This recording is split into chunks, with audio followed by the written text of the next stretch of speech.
కేటీఆర్ గారు ఆయన it is recorded ఉన్నది ఏంటంటే Ranjith Reddy is a political opportunist అన్నారు.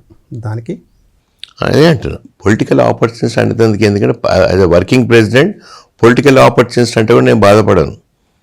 డెఫినెట్గా వర్కింగ్ ప్రెసిడెంట్, ఒక పార్టీ వర్కింగ్ ప్రెసిడెంట్ బయటికి వెళ్తే ఏమంటారండి, మంచి పని చేసినా చప్పట్లు కొడతారా? ఆపర్చునిటీ కోసం నేను వెళ్ళినాను, ఆపర్చునిస్ట్ కాకపోతే దీన్ని ఏమంటారు మరిగా? ఆపర్చునిటీ ఎందుకు ఆపర్చునిటీ వచ్చిందో, ఎందుకు ఇచ్చిండో వర్కింగ్ ప్రెసిడెంట్గా కేటీఆర్ గారు చెప్పాలి కదా.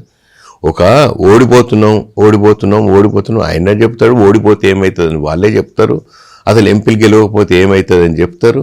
యాజ్ ఎ క్యాండిడేట్ నాకు ఎనర్జీ ఎక్కడికి వెళ్ళి వస్తుంది? కాంటెస్ట్ చేయమంటారు, చేస్తారా మీరు? చేయరు. సో అప్పుడేమైతే అయితే నేను కాంటెస్ట్ చేయవద్దు, నేను మంచి డెసిషన్ తీసుకున్నాను, చెయ్యను, బీఆర్ఎస్ చేయను, ఏది చేయను, హ్యాపీ ఉండే 5 years నేను కూర్చుంటాను అనుకున్నాను. సో ఇక్కడికి వెళ్ళి ఆహ్వానం వచ్చినప్పుడు ఇటు వచ్చాను తప్ప దాన్ని ఆపర్చునిటీ అంటారు కదా. నేను ఆహ్వానం అంట, ఆయన ఆపర్చునిటీ అంటారు. ఓడింగ్ డిఫరెంటే కానీ ఎండ్ రిజల్ట్ సేమ్. నేనే అంటున్నాను కదా, that is nothing wrong. Opportunity ఎందుకు ఇచ్చాడో మీరు అడగండి కేటీఆర్ గారిని. అసలు లేదా రంజిత్ రెడ్డి అన్నాడు బీఆర్ఎస్ పార్టీ ఎందుకు మారుతాడు? పార్టీని ఎందుకు వీక్ చేసినారు, ఎందుకు మనం ఓడిపోయాను, అది నేను మాట్లాడను.